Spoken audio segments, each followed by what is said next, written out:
अस्सलाम वालेकुम जी। आप देख रहे हैं यूट्यूब पर द करण नाज शो। मैं हूं करण नाज। बहुत बहुत शुक्रिया आपका कि आप मेरे चैनल पर तशरीफ़ लाए। अगर अभी तक आपने चैनल को सब्सक्राइब नहीं किया है तो छोटी सी गुजारिश है कि चैनल को ज़रूर सब्सक्राइब कर लीजिएगा। आज मैं ज़रा आपसे कुछ मुख्तलिफ बात करने वाली हूँ, कुछ ऐसी बात करने वाली हूँ जो मेरे प्लेटफॉर्म से या मुझसे एटलीस्ट आप लोगों को ये बातें नहीं मिलती हैं, बट आज उसी कॉन्टेक्स्ट में मैं बात करने जा रही हूँ। आज ड्रामा इंडस्ट्री के हवाले से और एक ड्रामे के बारे में जो आजकल लोगों की बड़ा तवज्जो का मरकज़ बना हुआ है। हर कोई इसको देखना चाहता है। ज़बरदस्त उसकी अभी तक 8 या 9 किस्से हो चुकी हैं। ज़बरदस्त इसकी रेटिंग चल रही है, न सिर्फ पाकिस्तान में बल्कि इंडिया में भी बड़े ज़ौक़ और शौक़ से देखा जा रहा है, बड़ा पसंद किया जा रहा है। उस ड्रामे के हवाले से मैं बात करने जा रही हूँ। अच्छा, फ़र्स्ट ऑफ़ ऑल पाकिस्तानी जो ड्रामा इंडस्ट्री है वो फ्रॉम द बिगिनिंग जो आगाज़ के ड्रामे हुआ करते थे, उन आगाज़ के ड्रामों से लेकर आज तक जो पाकिस्तान इंडस्ट्री के ड्रामाज बन रहे हैं बेहतरीन होते हैं। सम टाइम इस तरह की चीज़ें ज़रूर होती हैं जहाँ पर हमारे जहन में ये बातें आ जाती हैं कि भाई घर में बैठी हुई लड़की इस तरह के कपड़े कैसे पहन के बैठ सकती है, या जहाँ पर लड़की को हीरो की ज़रूरत होती है वहाँ अचानक हीरो कैसे बरामद हो जाता है कि आम लाइफ में, आम रूटीन में तो इस तरह की चीज़ें नहीं होती।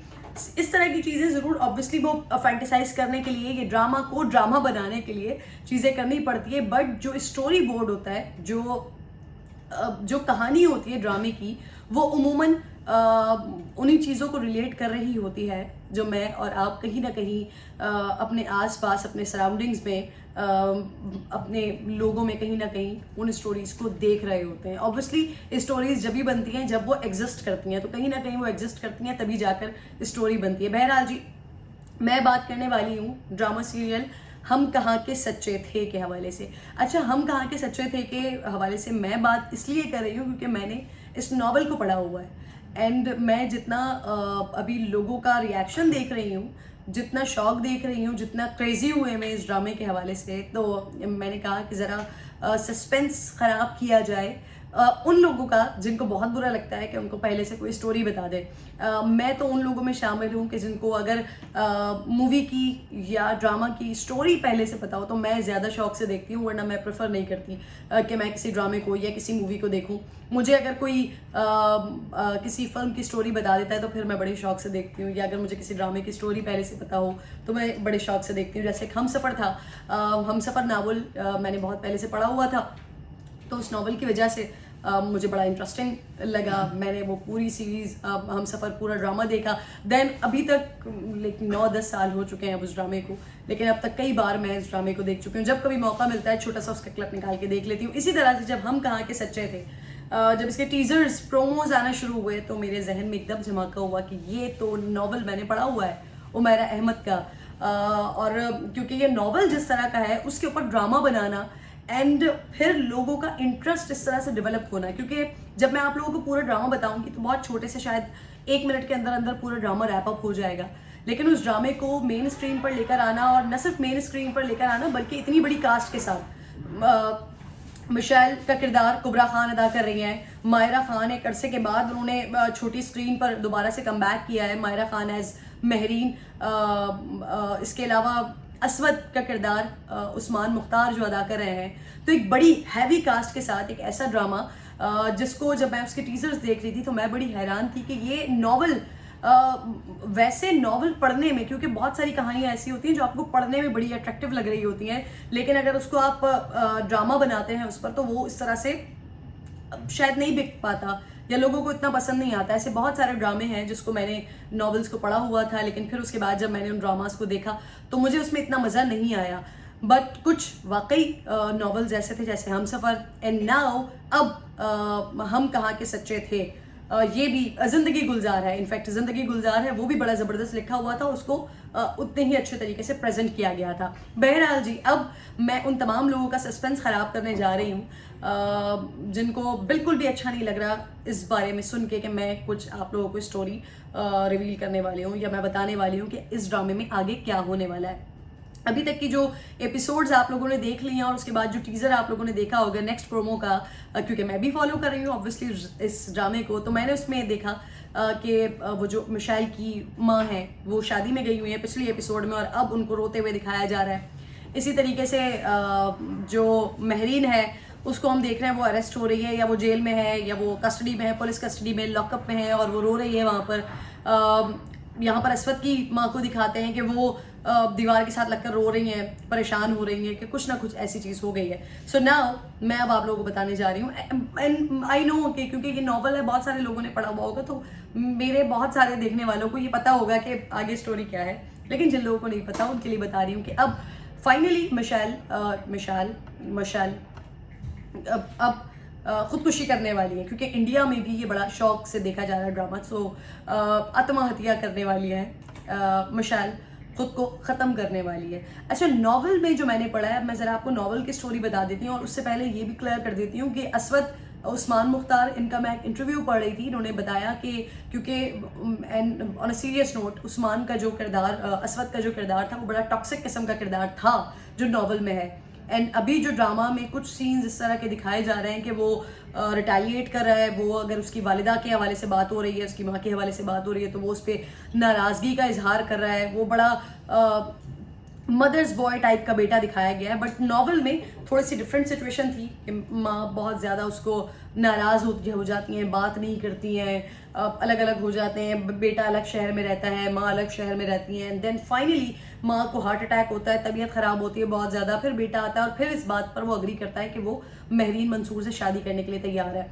बट यहाँ पर जो अभी तक हमने 9 एपिसोड्स इसकी देख ली हैं, उसमें बड़ा क्लियरली, बड़े आसानी के साथ हमने देखा कि अस्वद की वालदा ने उसको मनाने की कोशिश की। उसने बॉल महरीन के कोर्ट में फेंक दी कि अगर महरीन मान जाती है तो मैं भी मान जाऊंगा। महरीन भी मान गई, अस्वद भी मान गया, दोनों मान गए। अब मशाल वो परेशान है कि भाई अब क्या होगा। सो अब आगे ड्रामे में होने ये जा रहा है कि मशाल खुदकुशी कर लेगी, उसके बाद अस्वद की और महरीन की शादी हो जाएगी, और इसके बाद महरीन को, जो नॉवल में मैंने पढ़ा है, महरीन के ऊपर ये बड़ी सख्त किस्म की पाबंदियां लगा देगा। मतलब उसको खाने पीने की भी इस तरह की इजाज़त नहीं होगी।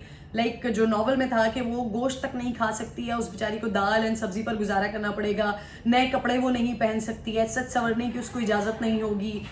वो किसी भी सूरत कोई ज्वेलरी का इस्तेमाल नहीं कर सकती, वो मेकअप का इस्तेमाल नहीं कर सकती, वो घर से बाहर नहीं निकल सकती। इतनी सारी पाबंदियाँ, और ये पाबंदियाँ अस्वद महरीन पर इसलिए लगा रहा है क्योंकि वो समझता है कि मशाल ने जो खुदकुशी की है वो महरीन की वजह से की है। कोई ना कोई ऐसा झगड़ा, कोई ना कोई ऐसी बात हुई है इन दोनों के दरमियान जिसकी वजह से मशाल ने उस रात, यानी कि जिस रात महरीन अपने ससुराल आई थी, अपनी अस्वद के घर पे, अपनी खाला के घर पे आई थी, उस रात जब वो वापस गई है, अस्वद उसे छोड़ने घर गया, और उस रात ऐसा कुछ हुआ है, ऐसी कोई बात हुई है जिसकी वजह से मशाल ने खुदकुशी कर ली। अच्छा, अब यहाँ पर होगा क्या कि अस्वद और महरीन का रिश्ता इसी तरह से चलता रहेगा आगे।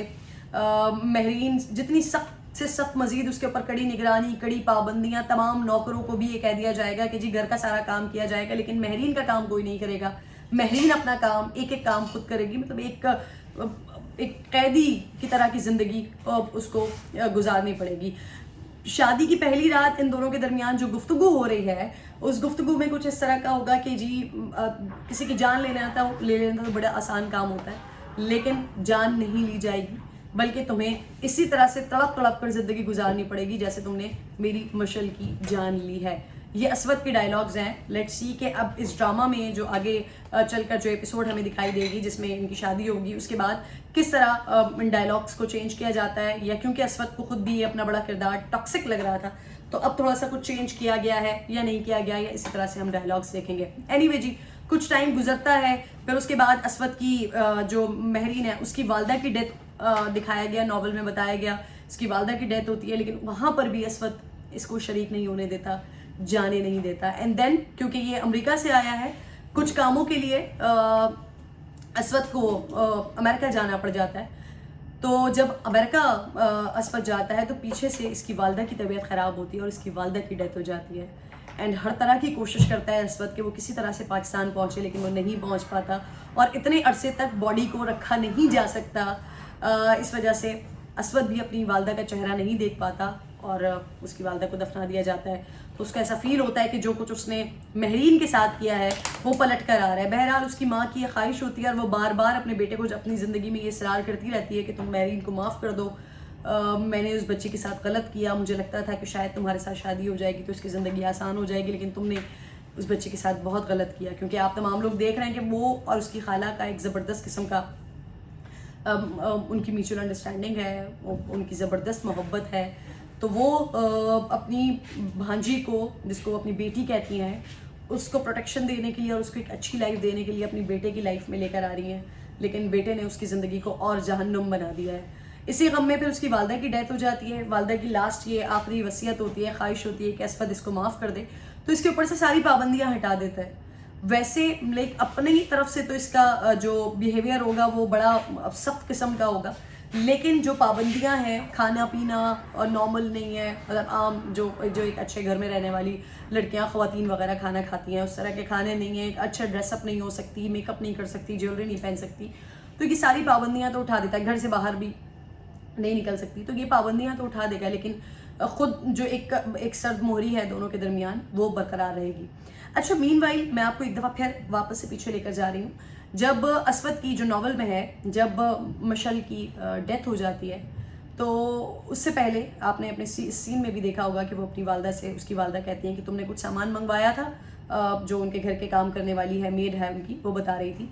तो जो नावल में है वो बेसिकली मशल ने 2 लेटर्स लिखे हैं। एक लिखा है लेटर असवद को और एक लेटर लिखा है सफ़ान को। अच्छा, अब क्योंकि इससे पहले भी ये लेटर खतूत का सिलसिला था, लेकिन यहाँ पर ड्रामे में हमें थोड़ा सा डिफरेंट दिखाया गया कि ईमेल्स कर रही है मशल, बट नाउ अब लेट्स सी कि अब किस तरह से उसको अगेन क्या ईमेल्स होंगी, या फिर उसके बाद ये ख़त वाला सिलसिला दिखाया जाएगा कि एक असवद को लेटर पहुँचता है, एक दूसरा लेटर सफ़ान को पहुँचता है। यहाँ पर असवद को ये बताया जाता है कि ये तुमसे शादी नहीं करेगी, ये सफ़ान से मोहब्बत करती है, ये सफ़ान के पास वापस जाएगी।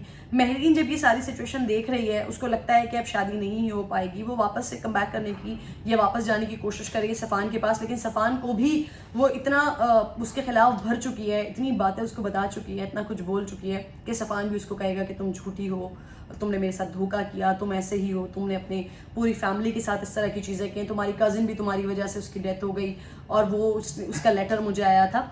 तो वहाँ से भी इसका किरदार ये मशाल जाते जाते भी मरने से पहले भी इसका किरदार ख़राब करके जाएगी। एंड इधर असवद, अब इसके लिए ये अना का मसला बन गया है कि मशाल उसकी डेथ हो गई, महरीन खुद भी शादी नहीं करना चाहती, तो इस वजह से ये इससे शादी कर लेगा। चलें जी, अब वापस आते हैं जो मैं आपको बता रही थी कि उसकी वालदा की डेथ हो गई। वालदा की डेथ हो जाने के बाद जब दोनों कुछ नॉर्मल होना शुरू होते हैं, तो एक तकरीब में महरीन को लेकर जाते हैं। वहाँ पर कोई मिनिस्टर साहब आए हुए होते हैं, एंड वो मिनिस्टर साहब जो हैं वो असवद की टेबल जो असवद ने जहाँ बैठना होता है वो वहाँ से उठाकर अपने पास बुलवा लेते हैं कि जो टेबल जहाँ पर मिनिस्टर साहब खुद बैठेंगे वहाँ पर असवद और उनकी वाइफ बैठेंगी। दोनों जब वहाँ पर जाते हैं तो महरीन मंसूर को, असवद की तो कोई वर्थ या वैल्यू नहीं होती, लेकिन असवद को तो वो मिनिस्टर साहब जानते ही नहीं है, लेकिन महरीन मंसूर को देखकर वो बड़े खुश होते हैं और वो कहते हैं कि मैडम आपने बिल्कुल सही कहा था, जो भी कुछ मेरे बारे में कहा था, बड़ा उसको प्रेस करते हैं। एंड असवद बड़ा हैरान होता है क्योंकि उसके मुताबिक या मशल ने जो भी कुछ उसको बताया होता है, ये तो बड़ी डम्बो सी लड़की होती है, लड़कों से दोस्ती करने वाली, पढ़ाई पर बिल्कुल तवज्जो ना देने वाली, लेकिन मिनिस्टर साहब तो कुछ और ही कह रहे होते हैं, वो उसकी तारीफ़ों में ज़मीन और आसमान के कलाबे मिला रहे होते हैं, तो वो बड़ा परेशान होता है। खैर फिर उसको देखता है कि महरीन उससे जिस तरह से, जिस लैंग्वेज में बात कर रही है, जिस कॉन्फिडेंस के साथ बात कर रही है, वो बड़ा हैरान होता है। एनीवे फिर ये घर आ जाते हैं। फिर असवद के पास ही कोई काम करने वाला असवद के घर पे एक दिन आता है, वहाँ पर महरीन को आना पड़ता है। महरीन जब उसको चाय पेश करती है तो वो उससे पूछता है कि आप महरीन मंसूर हैं, आप मुझे नहीं पहचानती, लेकिन क्योंकि महरीन मंसूर अपनी यूनिवर्सिटी में टॉपर होती है, ज़बरदस्त डिबेटर होती है, पेंटर होती है, मतलब सारी की सारी क्वालिटी, अपने जो यूनिवर्सिटी का मैगजीन होता है उसकी चीफ एडिटर होती है, तो सारी की सारी क्वालिटीज़ एक लड़की में मौजूद है, लेकिन नहीं पता तो सिर्फ और सिर्फ असवद को नहीं पता होता, बाकी मिशेल से लेकर पूरी दुनिया को पता होता है। और वो मिशेल उसको घुमा फिरा के मोनोपुलेट करके वो सारी खुसूसियात अपने अंदर बता रही होती है और अपने अंदर वो खुसूसियात बताकर महरीन को बुरा और मिशाल को बहुत अच्छा बना रही होती है। उसके फ्रेंड से भी उसको ये बात पता चलती है, एंड देन वो हैरान और परेशान होना शुरू करता है। फिर उसके बाद फाइनली वो डिसाइड करता है कि वो वहाँ जाएगा मामू के घर अपने, वहाँ पर जो महरीन का रूम है वहाँ पर जाके देखेगा।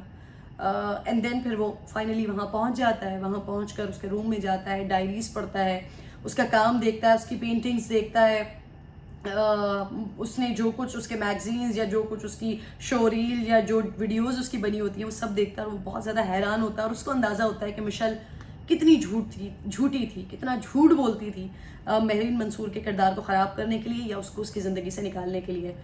यहाँ पर महरीन मंसूर अब जितने साल उसने ज़िंदगी के 2 साल 3 साल या लेट्स सी के ड्रामे में कितना अरसा दिखाते हैं इनकी शादी को और इतनी ही कसमें पुरसी की ज़िंदगी को गुजारते हुए, वो एक शदीद डिप्रेशन का शिकार हो चुके हैं, शदीद जहनी मरीज़ बन चुकी है, अकेली बैठती है, खलाओं में बातें करती है, कभी भी डर जाती है, कभी भी चीख कर आगे पीछे घूमना शुरू हो जाती है, कभी अपने आप को कहती है कि मैं झूठी हूँ, कभी कहती है कि मैं कुछ भी नहीं हूँ, मैं मिट्टी हूँ, मैं रेत का ढेर हूँ। अपने आप में मतलब वो एकदम पागल हो जाती है। एंड देन फिर अस्वद वापस आता है, जो ड्रामे का नॉवल का एंड है कि अस्वद वापस आता है, वो बेड पर होती है क्योंकि बेचारी इस हालत में है कि वो एक मरीज़ा के तौर पर है। तो अस्वद उसके पास आता है और उसको वो बेहोश होती है और उसका हाथ पकड़ के वादा करता है कि मैंने तुम्हारी ये हालत की है, अब मैं ही तुम्हें ठीक करूँगा। और फिर उसके बाद ये नॉवल ख़त्म हो जाता है। ऑब्वियसली अब जो नॉवल में लिखा हुआ है उस तरह से तो ड्रामे की एंडिंग नहीं होगी। ड्रामा का जो एंड है वो ऑब्वियसली वो देखने वाले, पढ़ने वाले और देखने वालों में बड़ा फ़र्क होता है। तो उस हिसाब से ड्रामे का एंड तरतीब दिया जाएगा। But hats off to all team, हम कहाँ के सच्चे थे कि जिन्होंने इस तरह का नॉवल जिसमें बहुत सारी चीज़ें ऐसी हैं कि जब आप ड्रामे के तौर पर उसको देखें तो आप बड़े हैरान होते हैं कि भाई एक लड़की, मतलब आज तो छोटी सी कोई चीज़ होती है और हर चीज़ सोशल मीडिया पर होती है। एक लड़की वो इतनी लाइक फाइक है, इतनी काबिल है, टीवी पर उसके इंटरव्यूज़ आ रहे हैं। एक लड़का जो अमेरिका में बैठा हुआ है वो इतना डम्बू है या वो इतना सोशल मीडिया से दूर है कि उसको पता ही नहीं चलता कि वो टॉपर है, वो इतनी बड़ी पेंटर है, उसकी पेंटिंग्स बिकती हैं, वो अपनी पेंटिंग बेच कर अपना गुजारा कर रही है, या उसके डिबेट्स कंपटीशन में या किसी भी नौयत के कंपटीशन में वो हिस्सा लेती है और वो विन करती है। मुख्तलिफ इंटरव्यूज़ उसके हो रहे होते हैं। लेकिन एक लड़का जो अमेरिका में रह रहा है, अमेरिका में पढ़ रहा है, वो इतना डम्बू है कि उसको पता ही नहीं होता, शादी के भी इतना टाइम गुजर जाने के बावजूद, जब वो किसी दिन उसके रूम में जाता है, उसकी डायरीज पढ़ता है, तब उसे पता चलता है कि ये इतनी लाइक फाइक लड़की थी। सो लेट्स सी कि ये जो कुछ लूप होल्स हैं इनको कैसे दूर करके कैसे इसको कहानी को खूबसूरत किया जाएगा। अब तक जितना कुछ हो रहा है बेहतरीन चल रहा है, लोग बड़ा पसंद कर रहे हैं। टीम को मुबारकबाद कि आप इस तरह के स्क्रिप्ट को उठाकर आप ड्रामा बना रहे हैं इतनी बड़ी कास्ट के साथ और ये हिट कर रहा है। बेस्ट ऑफ लक जी पूरी टीम के लिए। आई एम श्योर कि आगे जो आने वाली एपिसोड्स होंगी, जो मेरे जैसे लोग हैं जिनको कहानी सुनने के बाद ड्रामा देखने में ज़्यादा मज़ा आता है, उनको यकीनन मज़ा आएगा। लेकिन जिनको बुरा लग रहा है उनसे माजरत। अपना ख्याल रखिए। इंशाल्लाह अगली वीडियो में आपसे मुलाकात होगी। अल्लाह ने के बाद।